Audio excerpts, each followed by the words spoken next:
da da da da da da da da da da da da da da.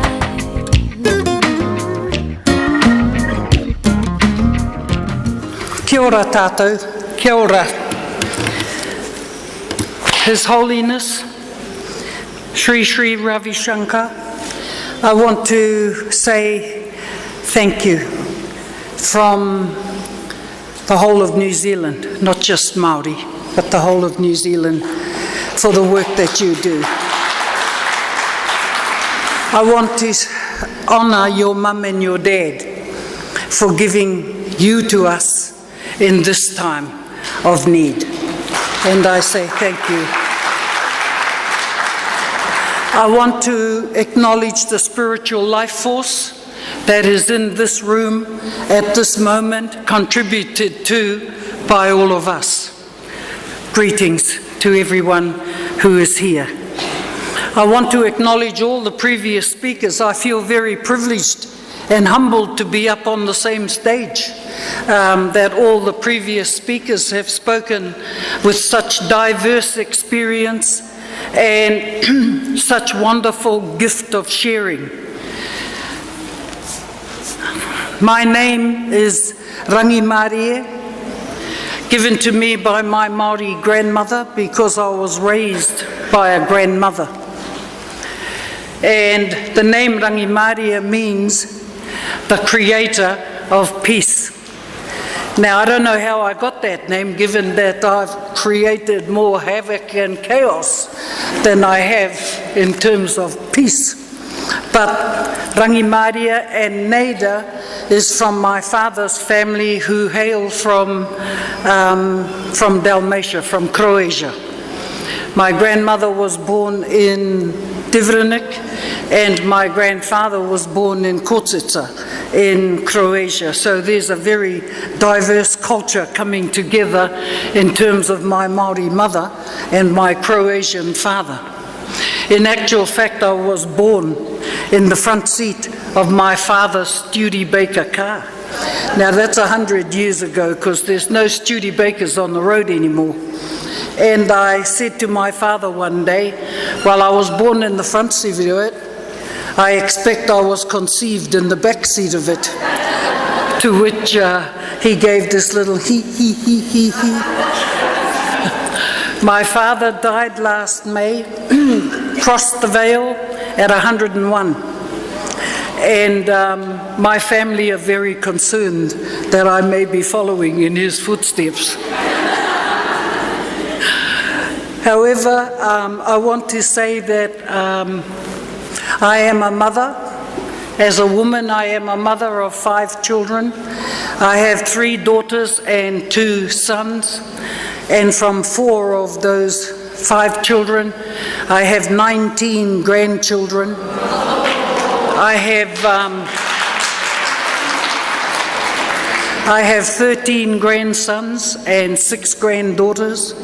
And from those grandchildren, I am the great-grandmother presently, right at this moment, of 14 great-grandchildren. And so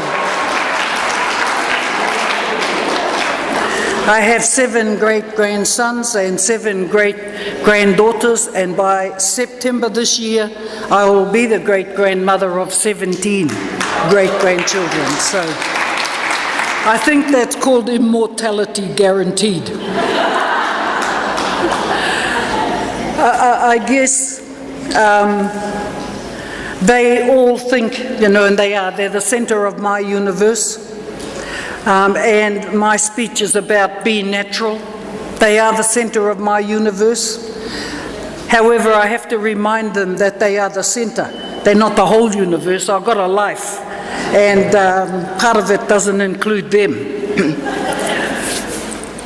One of the most treasured things that I have is the gift left to me by my grandmother, and that is my native tongue.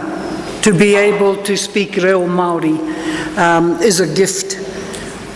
It is a language which is rich with metaphor that for me has an indescribable beauty.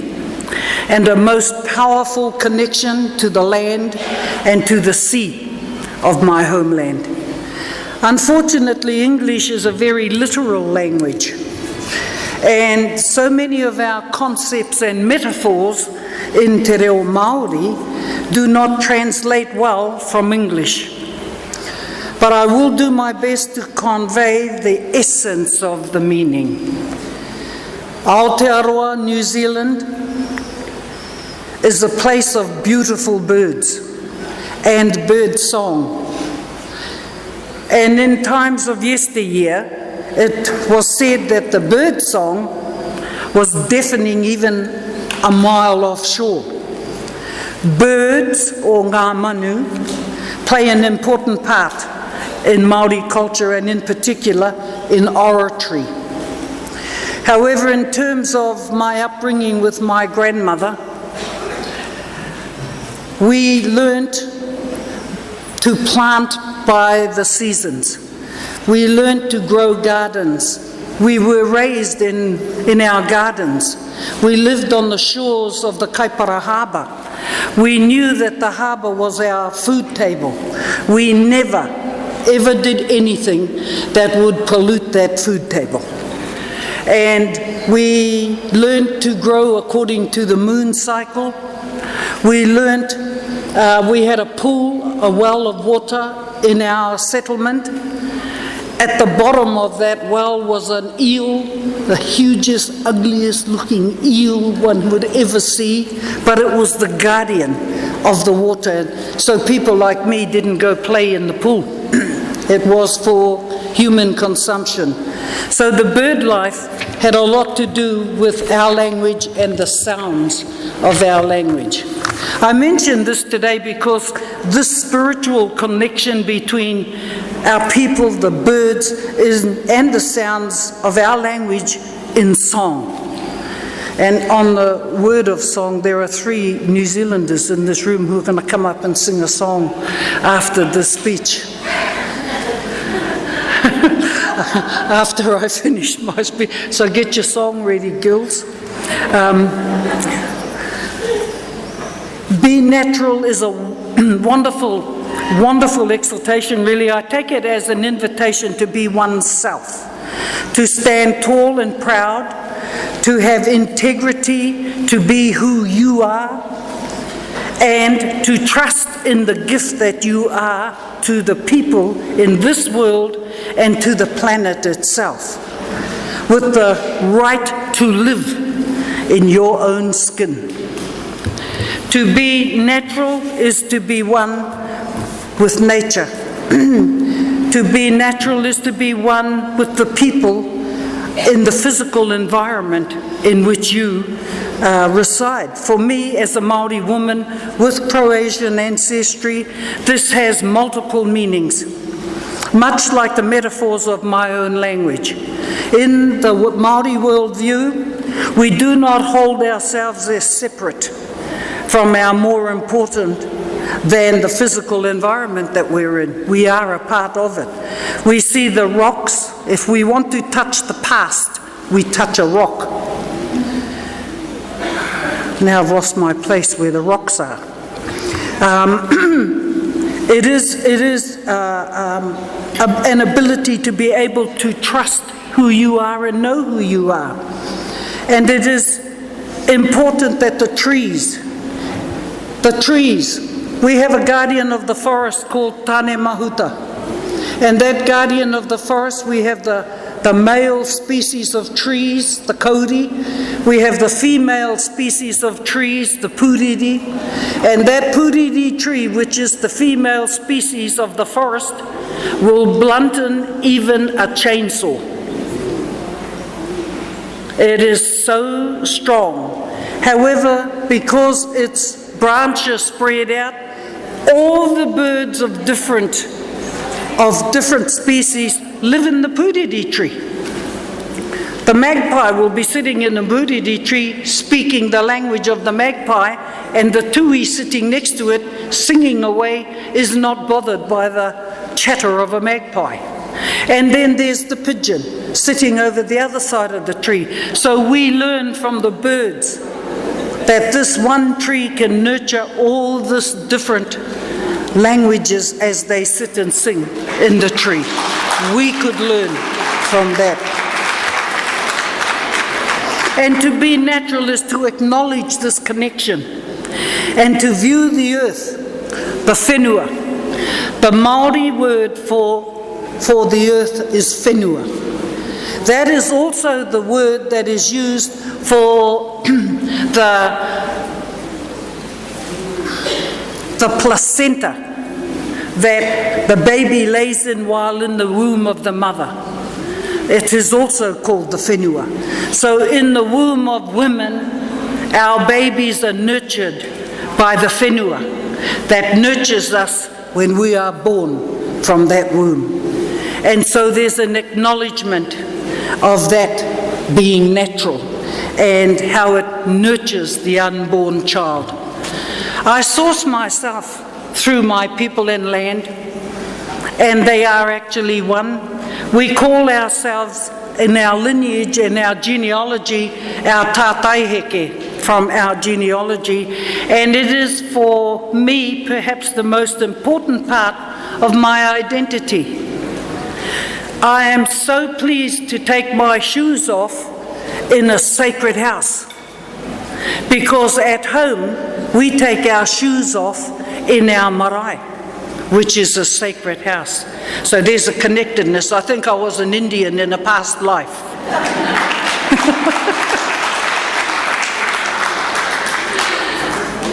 So my genealogy for me goes back to the beginning of time as I can recite.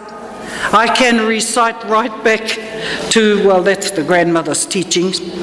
So I am no more than a continuation of that long line of ongoing in terms of our genealogy, and I teach my children, I teach my grandchildren, and I teach my great-grandchildren, and I teach them with song. And sometimes we need to be reminded that that technology that we have today, that my grandmother didn't have, would be a powerful tool if it could be used to remind us of where we have come from, and not often for economic purposes only. For me, this unwavering natural universe of truth, whatever maybe get thrown at me in the hurly-burly of a day in terms of leaderships. Now, I am the president of a Maori political party in New Zealand, and it's called the Maori Party, and it sits at the table of the present government under the leadership of John Key in the National Party. Now, that is a perceived powerful place to be.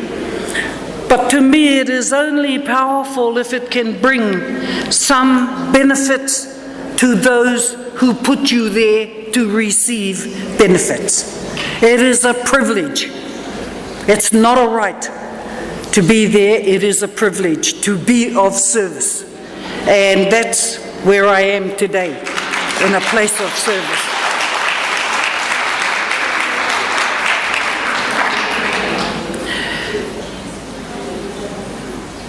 Our genealogy is still with us today. I know through my meditation this morning that my grandmother is sitting right here on my shoulders, right at this very minute.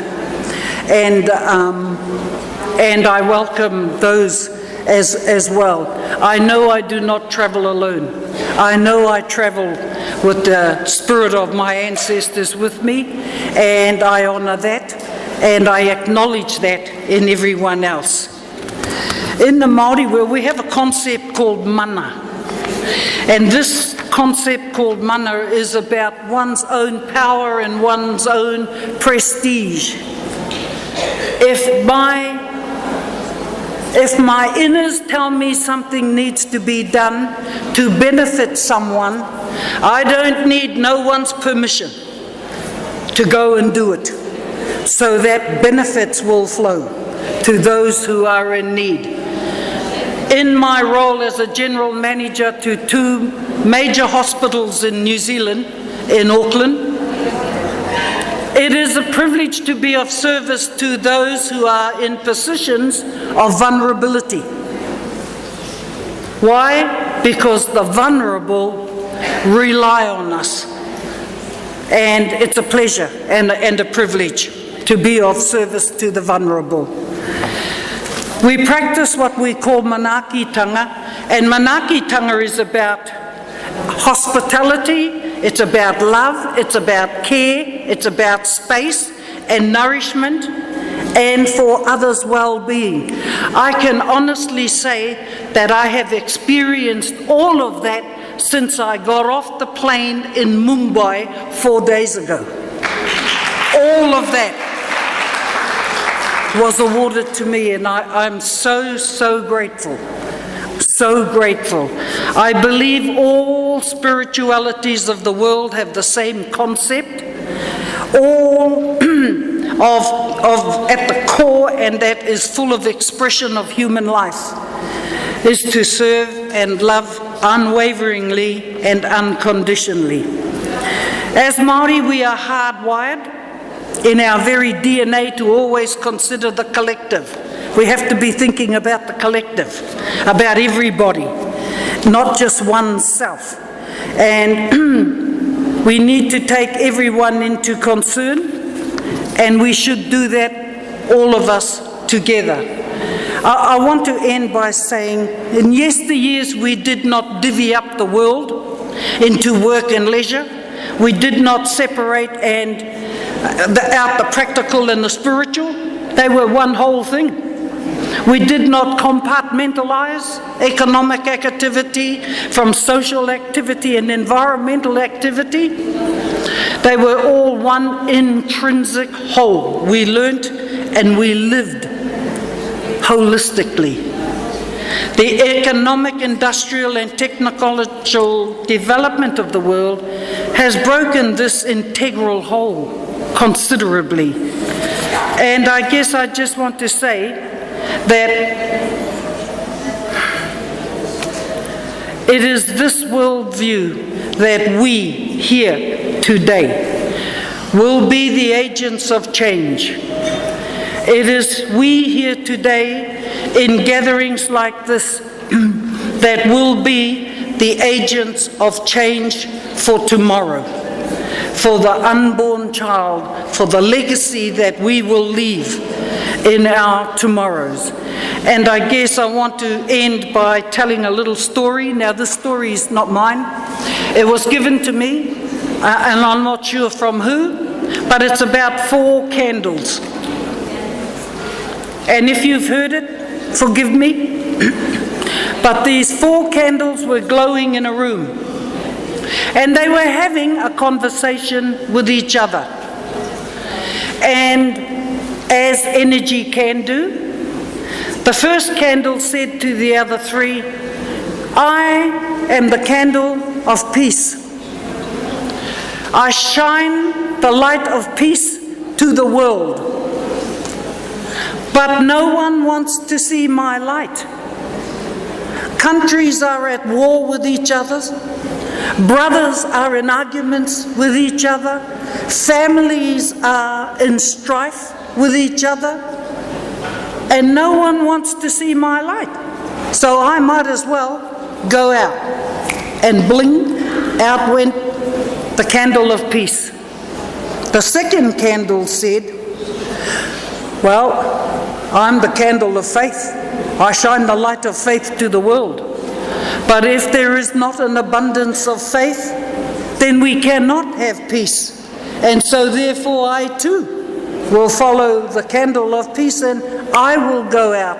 And bling, out went the candle of peace and faith. The third candle said, well, I am the candle of love. I shine the light of love to the world. But if there is no love and there is no faith, then we will not achieve peace, and I too will go out, and bling, out went the candle of love, leaving one remaining candle glowing in the room. a child walks into the room and says to the remaining glowing candle, "Hey, what's the matter with your mates? How come your mates have gone out?" And the remaining candle said, "It is all right, my child, for you see, I am the candle of hope, and with me I can relight the other three." And that's what I see this conference to be all about. We are the candle of hope for the world, and for that I give thanks to His Holiness. For that I give thanks to His Holiness.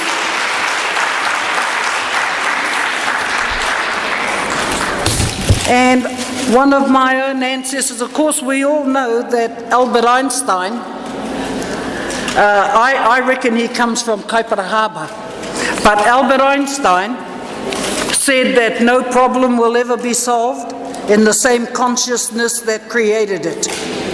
And so therefore we have a responsibility to change the consciousness, and we women can do it. Yes, we can. Because an ancestor of mine said we have come too far to not go further, and we have done too much to not do more. Kia ora, tēnā koutou katoa. What's your song? Yep, go on. Go for it. Te aroha, te whakapono, Me te rangi Māori e, tātou tātou e. Te aroha, te whakapono, me te rangi Māori e, tātou tātou e. It is love, it is love, it is love. We will achieve peace. Kia ora.